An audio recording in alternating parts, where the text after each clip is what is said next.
Decía T.J. Clarke, hablando de los autorretratos de Rembrandt, que the face is the form of the brain in the world.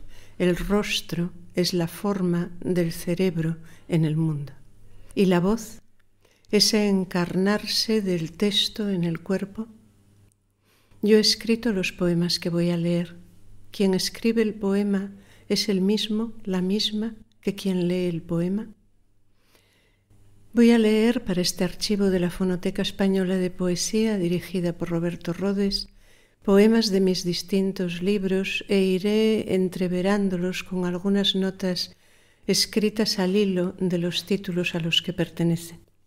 Comenzaré un poco in medias res con 3 textos de Lo solo del animal, un libro que apareció en Tusquets en 2012.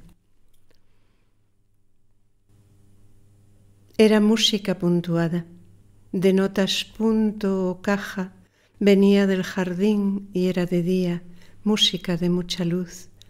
Se vio luego que no, era de dentro y venía del sueño toda la luz, los puntos con su acorde, y era este el jardín, el que ahora veo lleno de viento, cimbrea cipreses y azota rosales su violencia. De invierno viento. El sueño era, y el exterior jardín era en la caja y estaba fuera. Este poema está dedicado a Ángel Campos Pámpano. El agua es algo de lo que no sé, que veo y miro y oigo y toco, y de lo que no sé. En lo que escribo aparece. En algunos poemas ahí está. Delante. He vivido delante de un gran río que venía, no ya porque vivía a la orilla del río, sino porque el río, por la configuración del terreno, parecía venir sobre la casa. Era un agua sonora. A corta distancia, todo a lo ancho del río, que allí era ancho, el caudal se precipitaba sobre un dique. Más ruido o menos ruido, según la lluvia y el momento del año. Siempre el ruido aquel año que fue un año de lluvias. Me parecía entonces ese ruido origen de otra cosa, cámara de resonancia, recámaras, una percepción interior. Tras un espacio otro hueco y vacío y silencioso, pero hecho por el sonido, o no disímil de algo de la estructura del sonido. El del dique, el del agua en el dique, es sonido áspero y monótono, violento. Esa aspereza se hace en la cabeza sequedad, hormigueo del estruendo que resuena, se hace oquedad, eco sin pausa de lo hueco. Como en los espacios virtuales, cuyos sistemas se abren en huecas carpetas repetidas, cámaras y recámaras sin término, uno atiende hacia adentro por si hubiera otra cámara, temiendo que la haya, porque no sabe lo que hay ahí. Igual el agua. Pero en el agua está la luz. Sin luz o con más o menos luz, el agua es otra. Con su ruido de noche, incluso en la ciudad, donde de noche no es del todo la noche, el agua es otra. Extraño que la tierra se divida en agua y pensamiento, rumiaba el fumigador de guardia. De la fábrica de luz por el túnel llegan los muertos. Así llegaba el santo en la pintura y su verdor, y nunca supe que junto a él viviría. No siempre se ve del mismo modo. Ahora pongo atención a los cristales, a los restos de la noche, y hay trocitos de verde ira por la calle esperando. Este otro poema. Le envío mi saludo de bienvenida, Señor. Mi alegría le expreso de su regreso, aunque en los dedos de los pies y en el músculo gemelo de esta pierna tensen como alfiler y cuerdecillas los nervios su sustancia. El viento ulula suavemente, mas no sé si ulular es suave, si el viento ulula como perros aúllan en machado, si su timbre agónico o mecánico dice grúa chirriante y amarilla o dice algo más de luz en la tarde de enero. El lastimero maullido que no aúlla del gato, uno de la camada del verano, entre las maderas del derribo, no sonará hasta las aproximadas 11 de la noche y el viento lo acentúa.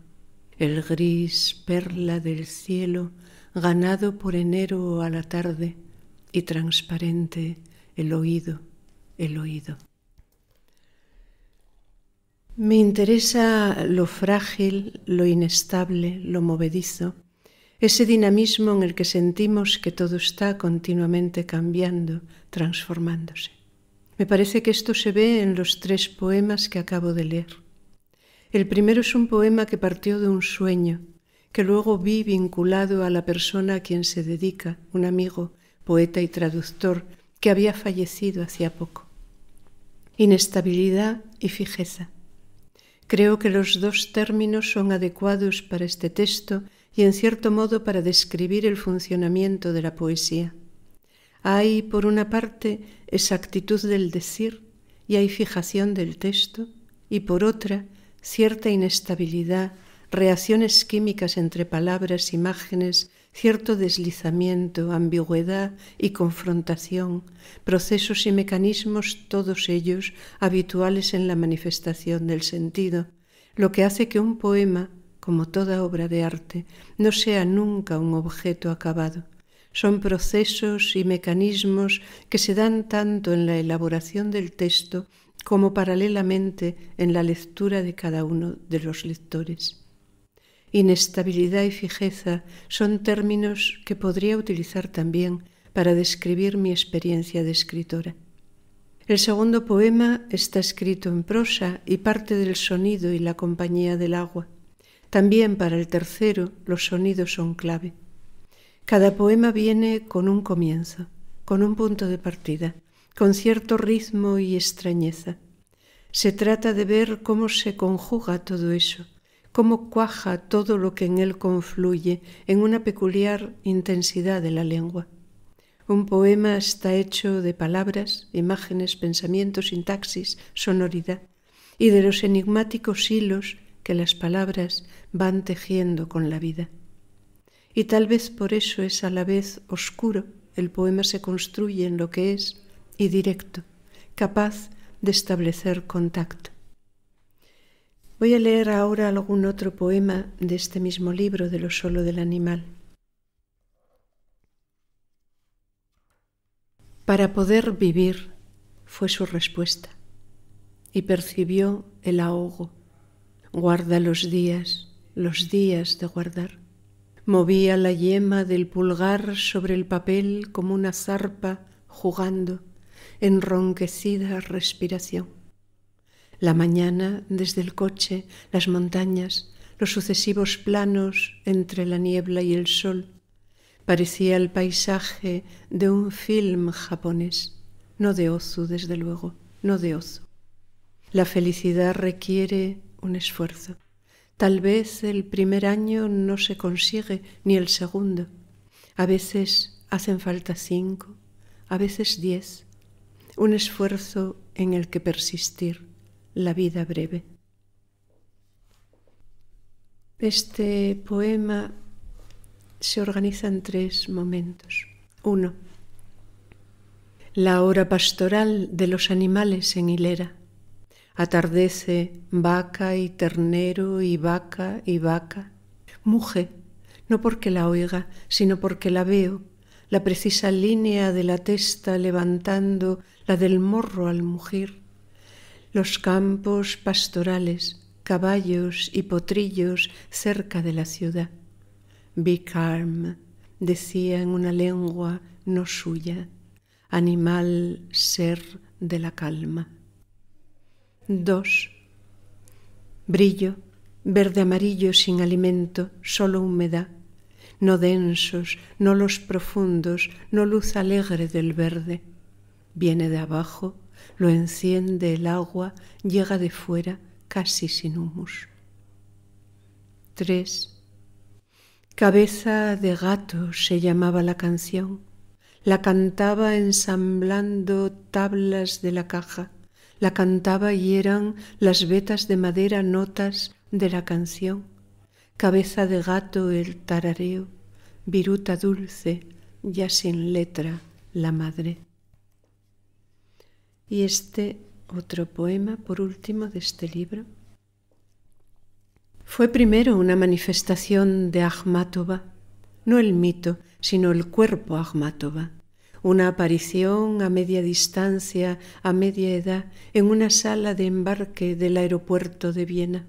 Se movía acompasando un cochecito de niño, conversaba con sus compañeros de viaje, reía, aparecía alta y alegre y plena como una Madonna con velos de la costumbre islámica y ojos claros. Así debió de ser, pensé. La risa y la pálida piel transparente, los directos ojos, algo como un bienestar de la vida o la confianza en el cuerpo, un poder que era solo un estar, la alegría de sentirse icono de gracia inagotable como la húngara Virgen de Poch en Don zu Stefan. Salir del metro, del pozo del metro, y abajo la rara capilla de Virgilio, inagotable santo subterráneo.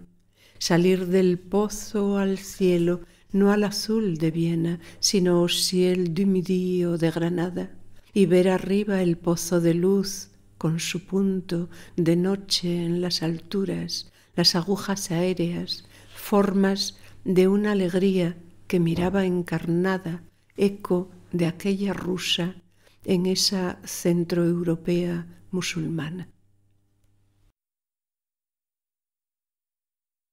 Paso ahora a mi libro anterior, Y todos estábamos vivos, que apareció en Tusquets en 2006. Fue un libro afortunado realmente, al que al año siguiente se le concedió el Premio Nacional de Poesía. Antes de los poemas voy a leer algunas notas escritas al terminarlo, tratando entonces al terminarlo de hacerme cargo de él, de pensar eso que los poemas habían ido trabajando a lo largo de unos años. Las leo de este volumen, esa polilla que delante de mí revolotea, que es mi poesía reunida entre 1982 y 2008, que publicó Galaxia Gutenberg en 2008 y que recoge estas notas. Después de Y todos estábamos vivos. El título del libro es como un móvil, una escultura o enunciado móvil. Tiene algo de pirueta o broma, irrealidad y celebración, pero también aspereza, roce, pesadumbre. La poesía trabaja con los materiales de la vida. Un poema es un lugar raro en el que se guarda la vida. Raro porque de pronto está ahí afuera, resultado de una experiencia interior al fundirse con los materiales que la expresan, pero a la vez un poema no llega nunca a objetivarse, permanece permeable y abierto, esperando que quien lo lee lo active de nuevo. En él se imprimen una sensibilidad y carácter, el impulso de una voz, es decir, cierta organización sintáctica, una temperatura, la distancia desde la que se habla, la relación, en fin, de quien habla con la muerte.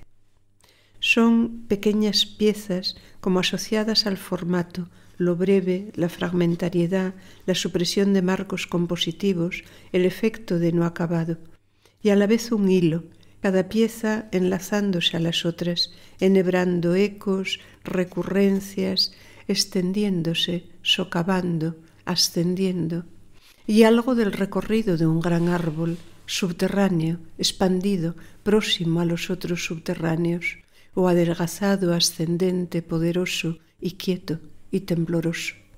Pero también las hierbas, arbustos, pájaros, ratones, o las culebras, los gatos, los insectos, que duermen como airosos estandartes, sujetos al mástil de un tallo solo por la presión de sus mandíbulas. Lo irreal se refiere a la vida. El mundo, árboles, animales, el campo, los objetos, es plenamente real. Lo irreal corresponde al estar, al presente, a la actividad del ser. Por una parte, lo aleatorio, vivir aún, lo delgado de nuestra presencia, y lo inestable, evanescente de nuestra relación con los otros, que epidérmico o acotado, limitado según el tipo de relación, es nuestro contacto. Si a ello se une la velocidad del hacer y acontecer, resulta ese vertiginoso deslizarse de imágenes, sensaciones, sonidos. De lo irreal forma parte la contigüidad indistinta de los tiempos, repentización del pasado, extrañeza del presente. La escritura retiene ese deslizarse, o da cuenta de él, lo hace su objeto, y dar cuenta de lo real que en cambio aparece el mundo. La memoria, lo ensimismado de la memoria, como topos de rara incongruencia, a un tiempo lugar de refugio y de intemperie. Lo real, los seres, el mundo, lo real, no otra cosa que el conocimiento de lo real, impresión, diálogo, huella, experiencia y memoria de la experiencia, sentir, saber. Suave y doloroso y frío y dulce, como una ausencia hiriente y muy querida, resentido como una llaga abierta. De la intimidad y el exterior o en los bosques moramos. Y ahora, sin más comentario, voy a leer algunos poemas de este libro. Este es el que lo abre, el primero, dice así. Oye batir la sangre en el oído, reloj de los rincones interiores, topo que trabaja galerías, gorrión que corre ramas desnudas del tubo del ciprés. No sabe cómo de cálido es el manto de la tierra, cómo bordea o mueve piedrecillas, si en lugar más espacioso la madre amamanta topillos de la nueva camada, ciegos olisqueando. Cuál la temperatura del hocico, de la ubre, ni cuánto tarda un pétalos, hoja rizada del roble en ser materia del manto, cuánto hueso de carnero o cuervo o plumas en empastarse e ir bajando cubiertos de otro otoño, nuevo corte de gente, mantillo, manto, maternidad, desde donde Perséfone lo mira, lo contempla en su corazón sintiendo cómo late la sangre en el oído. Qué blanca está la higuera justo antes de brotar, sarmientos de plata clara con garras de gato verdes. Ha hecho suyas cicatrices de poda, se ha vestido de pálida, purificada y clara con el hielo, ensimismada, entumecida, blanca antes de ser peluda y áspera al reverso de las hojas y suave intensamente verde y grande y protectora de frutos al cestillo. La intensidad de lo que no corresponde, como si no hubiera entre yo y ser adecuación, entre bondad o belleza y vida. Como murciélagos entramos en noviembre desde la transparencia, tejados y un lienzo de ladrillo que absorbe cuando llueve densa el agua, pero ahora es pálido como desvanecerse, como sustancia desvaneciéndose. De la naturaleza de los afectos, de lo que ocurre o no. Como dormidos iban, embebidos, llevando por el ramal las vacas, amanecidos casi. De otro sitio, cetrinos, de hermosura perecedera. Esa vaca que brama cierra la piel en sueño. Eras tú, ensimismada y misma, piel y afanes de la memoria. Había humedad, calor, brotaron mariposas, rojizas emisarias de levedad. Hasta las vacas fuimos, sin saberlas allí, lentas, rumiando mediodía, doradas, casi enterradas. El recorrido del sol cuando cae la noche. El recorrido de la noche. ¿Hacia dónde va llegando? Mirar lo conocido como signos que son y ya no son, un aceite de estar, representar su hueco. Desplazados miramos como si fueran los otros siempre a estar ahí y de pronto no están o no estuvieran. Y este penúltimo. Dormías. De modo natural cerré la puerta. Estabas en mi casa y eras más clara de lo que fuiste, y también era clara la penumbra de aquella habitación. Buscaba yo otra cosa y cerré sin ruido, comprobando que ya no tenía voz. Todo aguardaba bajo formas de sueño. Tú semejabas Santa Úrsula, atino ahora, con aquella claridad y algo del superior tamaño, Úrsula y su sueño. Y un último poema de este libro. Cómo se desprendió la mariposa, con qué facilidad fue traspasada la membrana que une huerto y cocina en vuelo de ávida, desplazamiento de los humores y férreo querer de los ojos. Zanahoria berenjena para la volátil, clavel rojo, un broche de cristal que dé impulso y no cierre, ansia de vuelo. Cabellos de ceniza ardan en el fulgor. Al lugar de praderas y bosques de álamos negros, incuba en tu gruta el sueño y envíalo, deslízalo fuera con algún animal para que nos acompañe. Voy a dar ahora un gran salto atrás a un poema que pertenece a mi libro Exposición, aparecido en 1990 en la colección Esquío que dirigía la poeta Julia Uceda en Ferrol. El libro fue accessit del premio Esquío y una vez publicado obtuvo el premio Ícaro. Aunque empecé a escribir casi de niña, a los 12, 13 años, en unos cuadernos de pequeño formato, comencé a publicar muy tarde. Mi primer libro, El tercer jardín, salió en 1986, cuando yo tenía 35 años. ¿Por qué se empieza a escribir poemas? La necesidad de escribir nace, creo, por efecto de un desajuste con la vida, por un radical estar solo, por una extrañeza. Esos cuadernos continuaron a través de los años y fueron en realidad mi taller de formación, un espacio en el que recoger imágenes y sueños, notas de descripción y análisis, de indagación en mí misma y en los otros.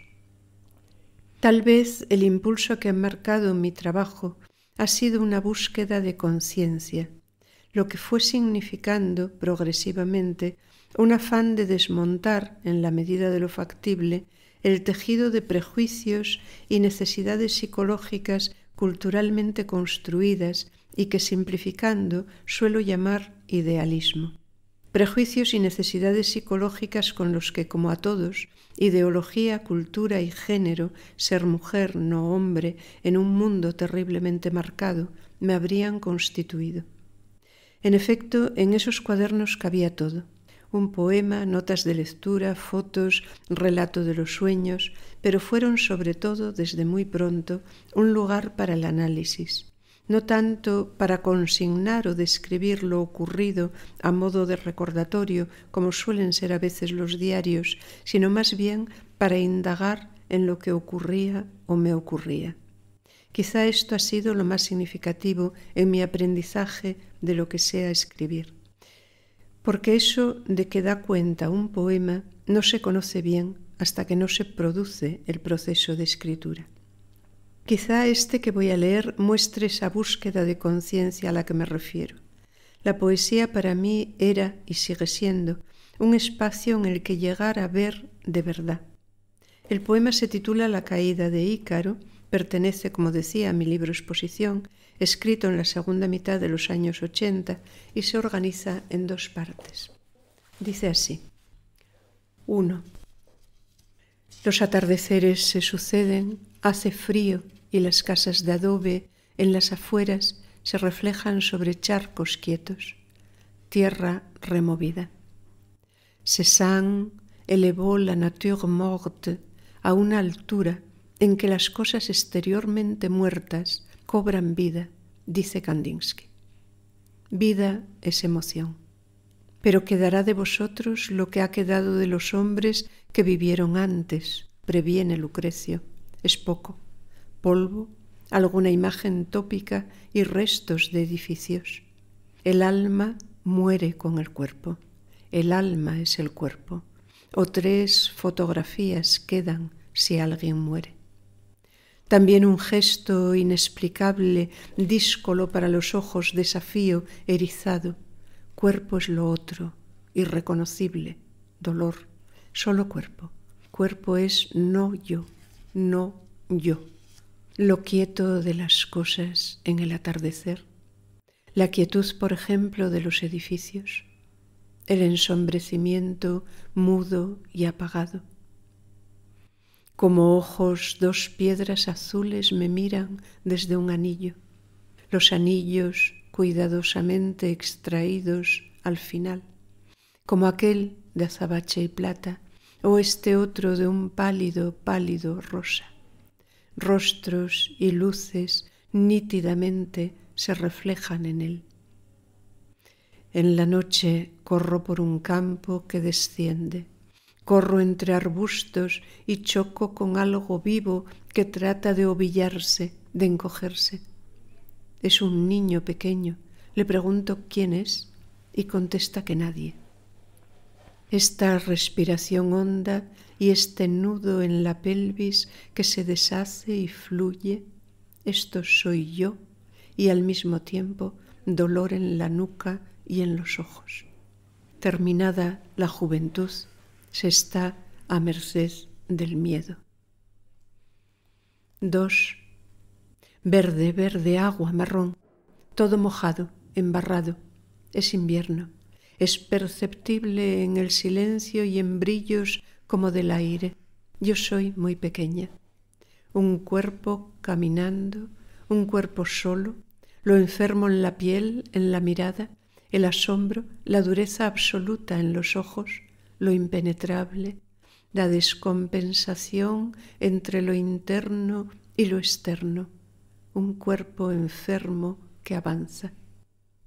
Desde un interior de cristales muy amplios contemplo los árboles.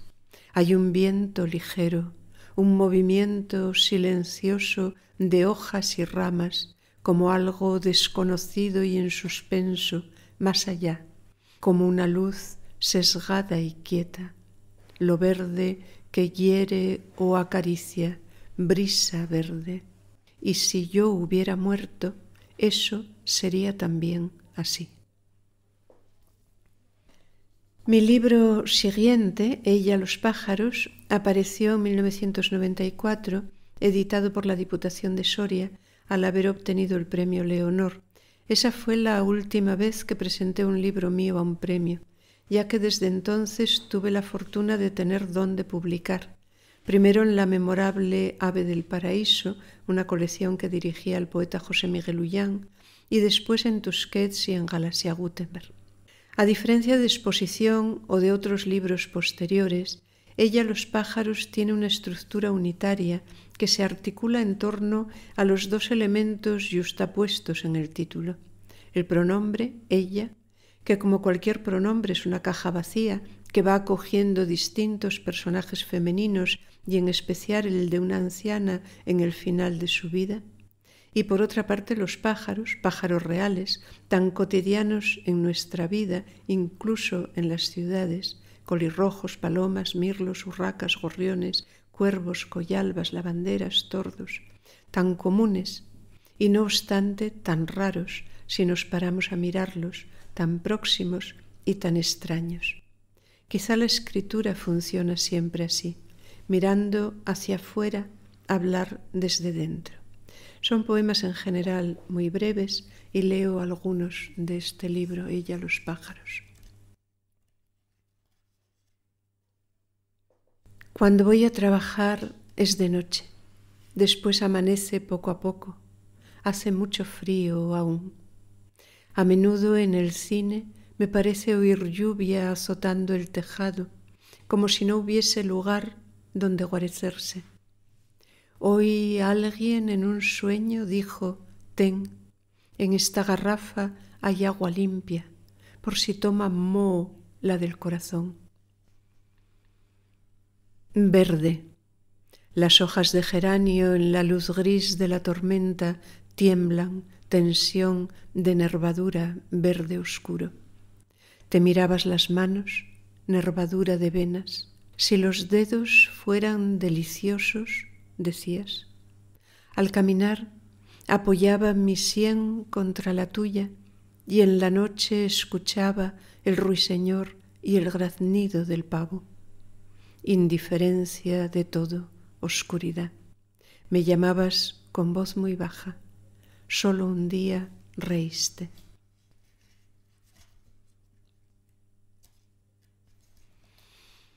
Cuando ya no hay sol, pero las paredes de adobe son aún rosadas, cuando todavía los pájaros revolotean y después van quedándose quietos, desaparecen, cuando el verde de la cebada se recobra, los cardos se elevan, el almendro en el palomar derruido, poco a poco se va yendo la luz, el adobe es ahora muy pálido, el espacio del valle se ahonda.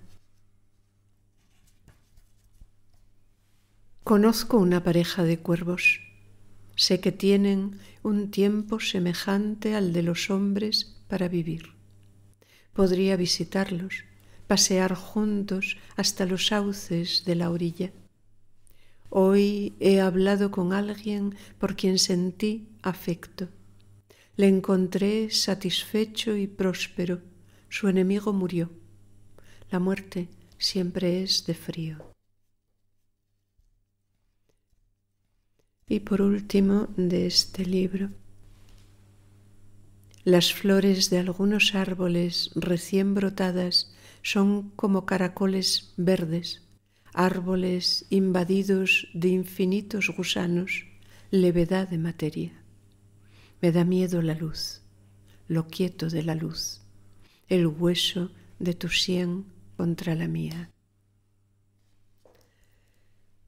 Mi libro siguiente, Caza nocturna, apareció en Ave del Paraíso en 1997 y es el único del que tuve claro el título desde el comienzo, antes de tener el libro, y respondía a una pieza de Paolo Uccello que conserva la Smolian Museum de Oxford.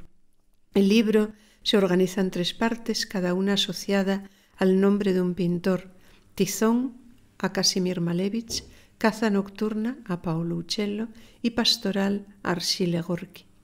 Las primeras vanguardias con el suprematismo ruso, el origen de la perspectiva en el primer Renacimiento y la vanguardia neoyorquina de los años 40, el expresionismo abstracto.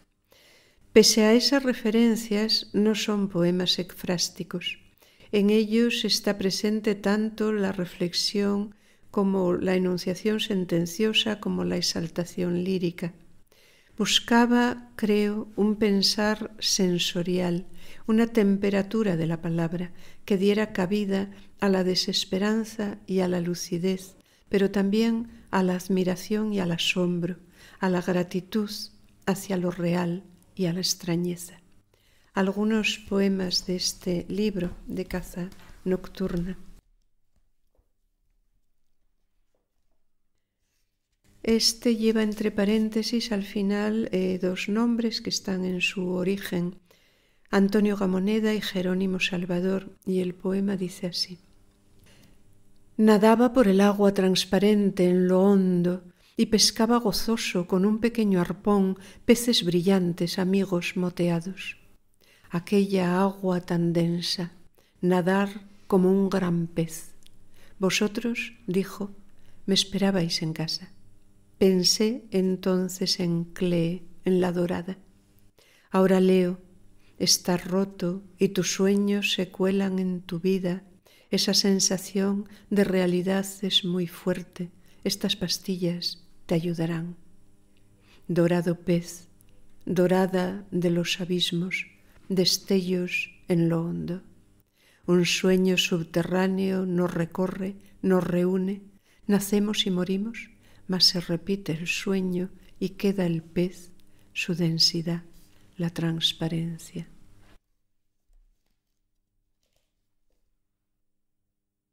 Este conocido temblor de las hojas con la brisa y este verde de abril como un vómito en la luz. Suficientes aún las antiguas palabras. No percibe el cadáver dulzura ni calor, y sí, en cambio, el silencio y el frío, puesto que se percibe lo que se es. Discontinua vivencia, porque todas aquí somos iguales.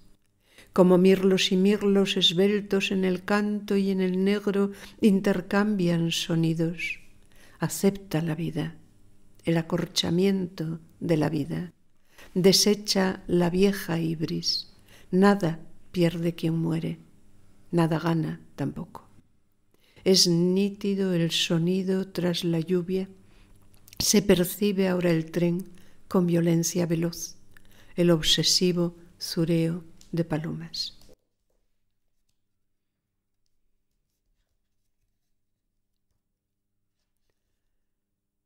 Llegaron los vencejos el día 4. Pone fecha, oye su vuelo. ¿Desde cuándo algunos pueblos dicen, Padre mío, ¿a quién recurriré? Decir así, decir y situarse. Ve el bullir de las hojas.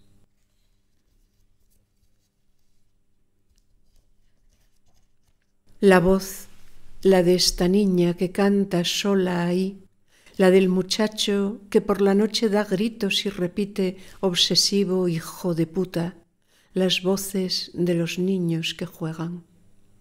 Intransitiva voz, exenta en el mundo, cuerpos autómatas que a diario veo y que no veo, chillidos veloces de vencejos en el anochecer.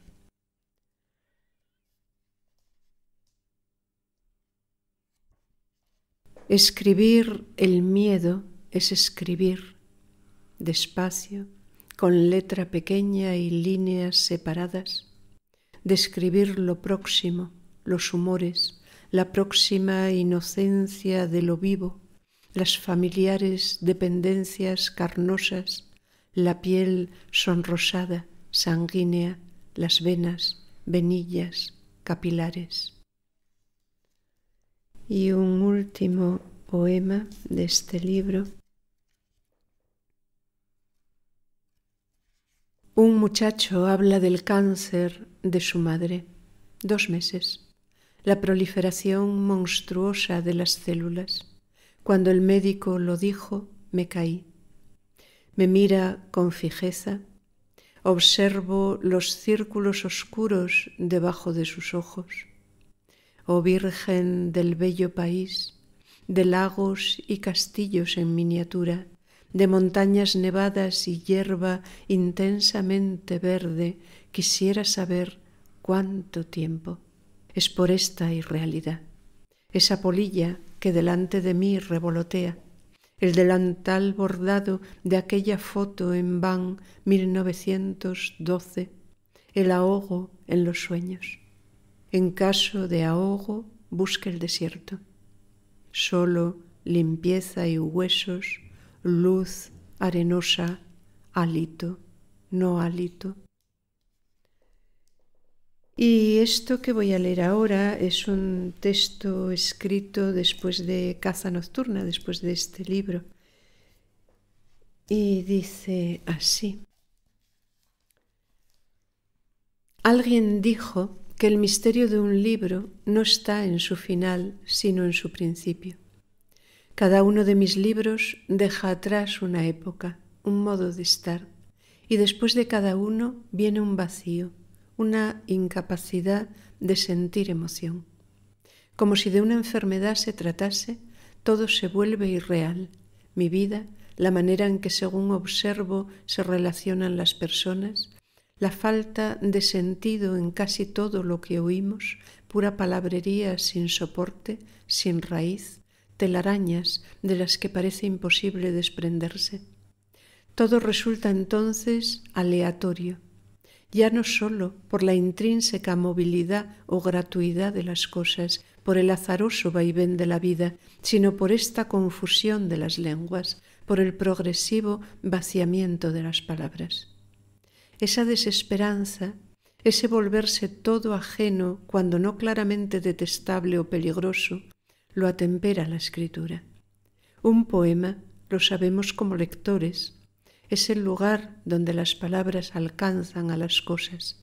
En él late el hálito de lo que no estará o de lo que estará cuando uno ya no esté. Reconocer y nombrar lo descarnado, pero no perecer. Conservar pensamiento y emoción y tejido con el mundo. Arrebato, la mítica película de Iván Zulueta, reivindicaba un cine mundo, un cine que diese cuenta de la pausa, del parón, del vértigo temporal en una imagen. Ahora alguien me cuenta, ayer estaba en la ventana de la cocina. La ventana da un camino en pendiente y llovía. Solo se veía agua que arrastraba barro, un río de barro que bajaba, y en el borde inferior de la ventana el verde de unas plantas que tengo allí. Eso es pausa. O lo escasos que son los lazos verdaderamente fuertes. La enfermedad, sabemos, ocupa a veces el espacio del alma, es el alma, la falta de emoción. Después uno vuelve poco a poco en sí y encuentra lo que se va quedando en la cabeza. El poema, como determinada pintura, parece resultar de una atención extremada, de ese hacernos melancólicos y extraños vigilantes de lo que está ahí, de lo que no somos y que por completo nos atrapa y nos ocupa, lo que pasa al corazón. Acabé Caza Nocturna, mi último libro, en abril de 1996. Aún no sé cómo será el próximo. Sin embargo, he vuelto a desear escribir, como si antes del poema se acercara la sombra del poema. Eso de la sombra del poema. Si llegan a hacerse, los próximos tendrán que tener algo de Bruno Schulz y Líquenes, o La huella de Líquenes y algo de Emily Dickinson. Ahora, al escribirlo, pienso que quizá esto es otro modo de decir misterio y emoción y materia. Parece que cesó la violencia, la soterrada ira, la autopunición. No así el luto, su demorado ánimo meditativo, pero hay también un muy antiguo deseo de ligereza, y en ese sentimiento de lo aleatorio a veces parpadea alear, cobrar aliento quien convalece, reparar algún afán o trabajo. De la poesía solo sabemos por sus misteriosos resultados los poemas, pero también es misterioso su origen.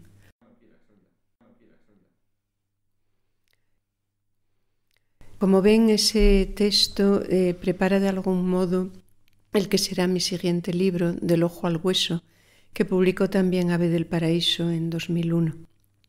El título alude al trayecto que va desde lo aparente, colorido, retiniano, del ojo, al hueso, lo severo y descarnado, lo que nos enfrenta con la muerte, pero también, no hay que olvidarlo, lo que nos sostiene. He dicho a menudo que mis libros corresponden a ciclos vitales. Este coincide biográficamente con una enfermedad grave, un cáncer. Explora, creo, la corporalidad, el dolor, los límites que la enfermedad y la sombra de la muerte nos imponen.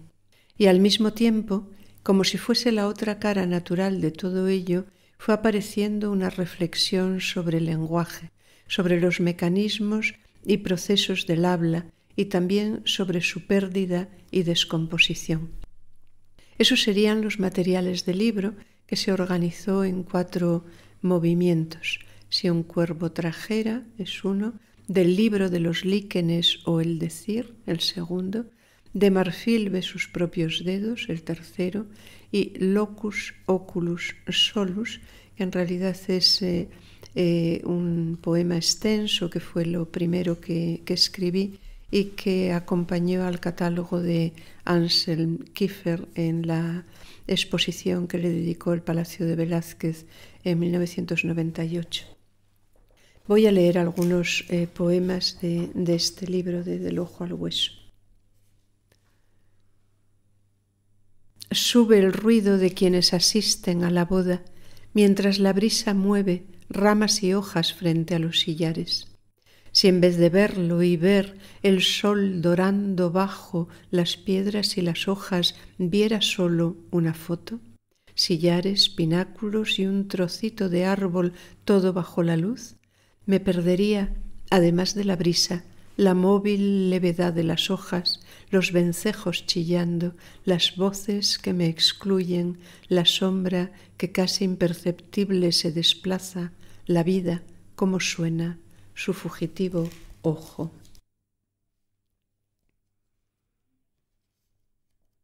El hocico del animal hace el pasto, sus árboles de sombra, fresnos, sauces, amasa la blanda tierra. Encuentran al excavar antiguas bóvedas del río y bajo ellas lento el cauce que aún pervive sobre un lecho de pecina. Arriba calles y gente, cómo bulle y respira, si vuelve por sus fueros el sí y el no, vida sobre la vida, el sí en los intersticios del no, el no estallando las junturas del sí. Al salir a la calle sobre los plátanos, muy por encima y por detrás de sus hojas doradas y crujientes, el cielo, muy por encima, azul, intenso y transparente de la helada. A 4 bajo cero se respira el aire como si fuera el cielo, que es el aire lo que se respirara. Corta y se expande y un instante rebrota antes de herir. Ritmos de la respiración y el cielo, uno lugar del otro, volumen que quien respira retrajera, puro estar del mundo en el frío, de un color azul que nadie viera, intenso, que nadie desde ningún lugar mirara, aire o cielo no para respirar.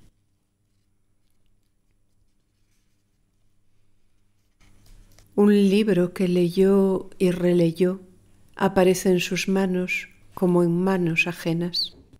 Fija en la copa del árbol la imagen del vacío.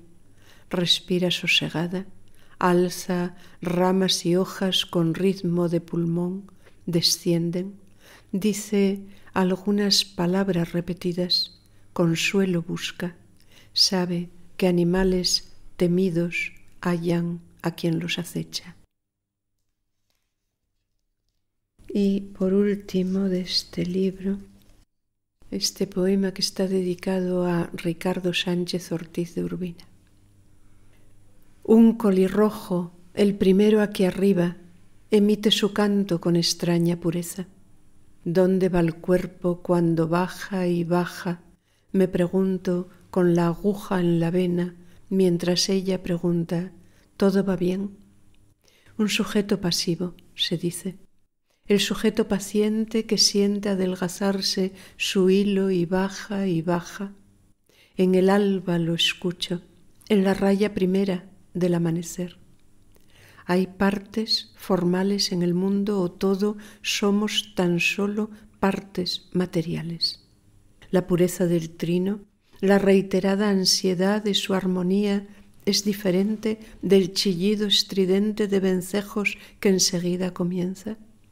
Chillan como almas, como ratones que huyen y buscan agujeros en lo oscuro. Chillan más agudos cuanto más veloces en escuadrillas al cielo por esta calle estrecha. Miden velocidad y distancia con su tono. El colirrojo ya no está. Sé fuerte, toma frutas, verduras de hoja.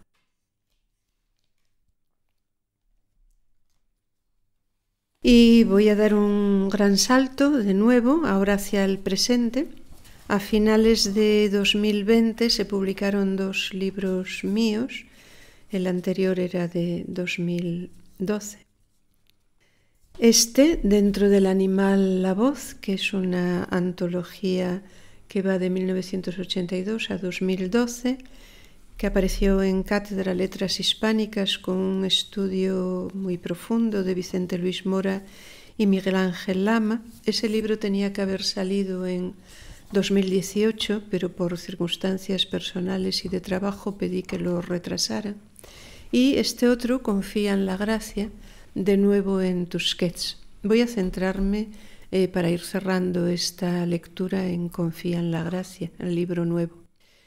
No sé todavía demasiado de este libro. El año pasado, al ir recuperándome de una intervención quirúrgica complicada, pensaba que el libro sabía más de mí que yo de él, y quizá esto ocurre siempre con los poemas. Hay una raíz en cada conciencia que es la misma raíz de la vida. En la escritura nos comprometemos con ella, con el modo de estar en la vida que conlleva. En este sentido hay algo intransitivo en la poesía lírica.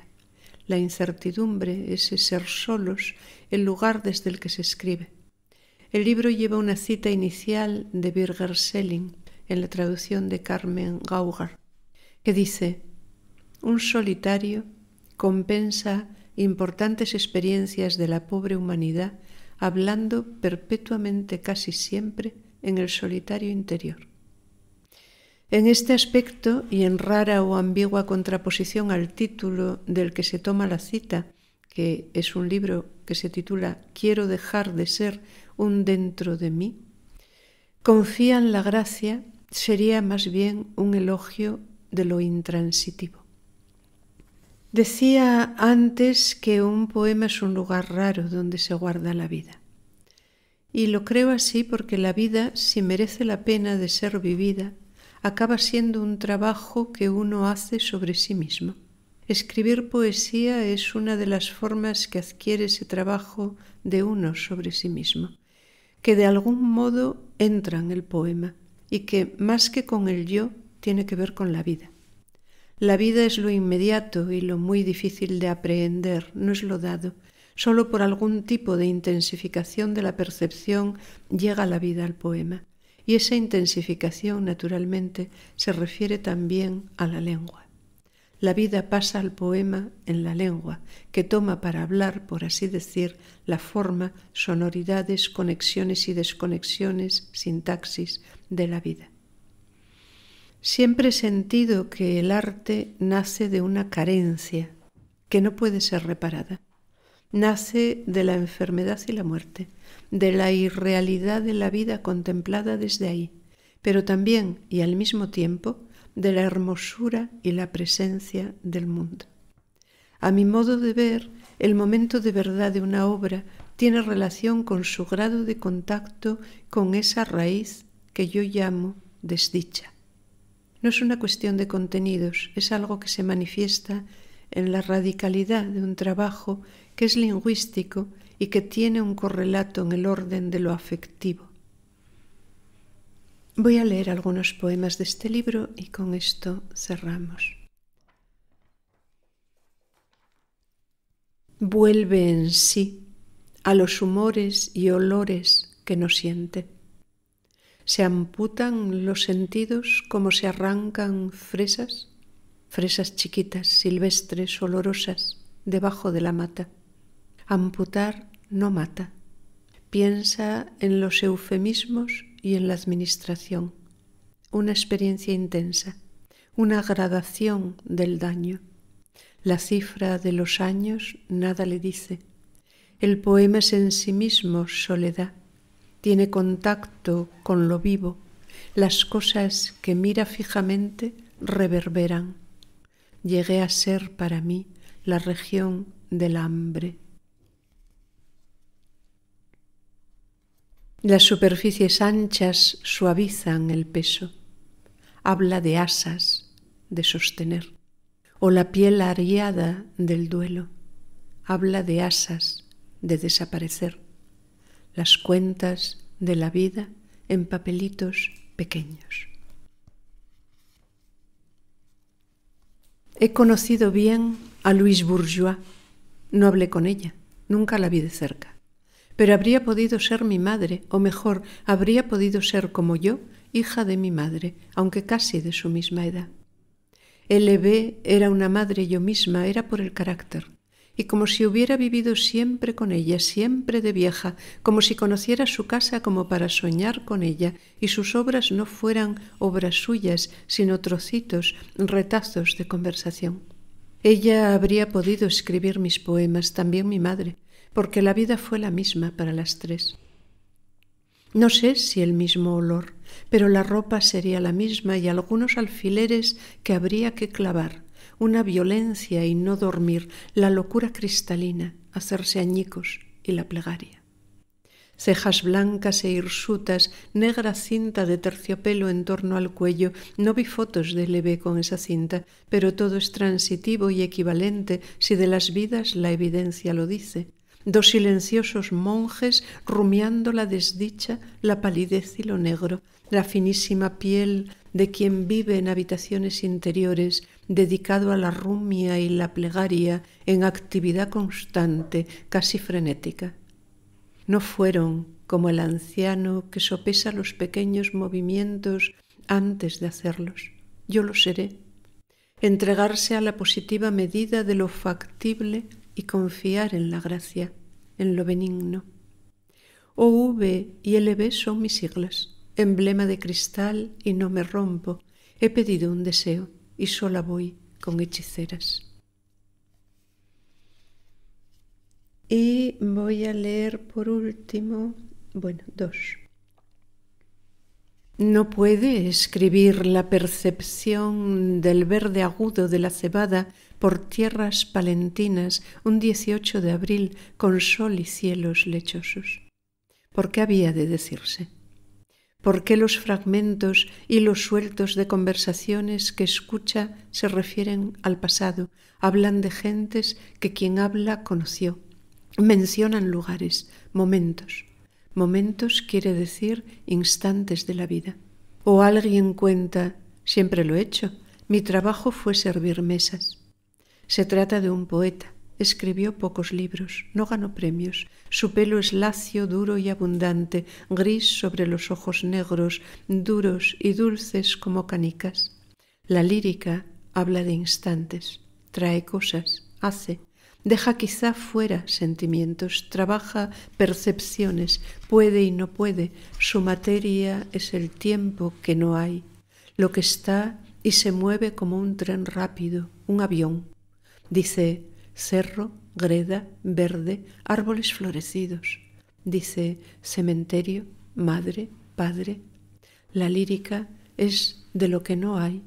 Hay la percepción del verde, la percepción. Y por último, uno de los dos poemas que tienen título, mis poemas nunca tienen título, casi, y que está al final del libro también. ¿Tú quién oye? Porque aquella voz fuera la suya que no diera. ¿Y qué veías? Era un monte y casas en la ladera y eucaliptus y pinos hacia arriba. No era alto, era quieto, quieto el monte o el mirar detenido, que entonces no sabía que era quieto y mirar. Todo próximo, allí había nacido, y ajeno en la voz que conducía el mundo. ¿Aquella voz? No, esa no la recuerdo, que no diera por oírla en un sueño. Queda solo la luz de una estancia en que hablaba con algo de gruta la estancia, pero es la casa y la mesa y aquella luz del oeste. Una voz de mujer sí, pero sin rasgos femeninos, ni en lo dicho ni en el tono, una voz natural si se pudiera, sin todo lo que cuesta desprender. Una luz de penumbra, quieta debía de ser, pero nada sabía, eran figuras limpias, de su propio aire rodeadas, eran 3, pero solo había 2, se respiraba afuera una atmósfera húmeda. Hay colores que llenan los ojos, son la alegría, un efecto de saturación y luz, cierta plenitud de flores en la gama encendida. ¿Un efecto lumínico como a veces lo místico? No, nada de noche tienen, sin ese punto de fondo de noche en el azul. Estos son plenos de materia y color y carecen de vértigo, puros cuerpos de Piero desbordando su forma, más modernos y vivos, aún no agresivos, pero tampoco suaves. Llenan intenso el ojo, son la alegría. ¿No es alegría lo místico? Quizá otra alegría más abismada. ¿No era en la cocina? Sí era. ¿Y era del presente aquello? De un presente que no cesa y no existe. No es cosa aún si se hace. Enseguida se va y permanece invisible, pero es real y marca o anuncia lo que ocurre en el día. Son ráfagas, aromas de un sentido que huye antes de que cesen todos. El mundo y sus presencias irreales, tanto como nosotros. Hay un foco y la voz, voces innúmeras para una nada a que vamos, y aquí el mundo cosa vista, murmurante de árboles en que el viento se expresa, todo ahí. Aquel aroma, clavelinas, abría los sentidos. Ella casi no hablaba, pero hacía y cuidaba, flores y gatos eran su cuidado, y el silencio su orden y limpieza, lo que la vida deja, lo que sostiene hasta que la vida cae al río o al pozo.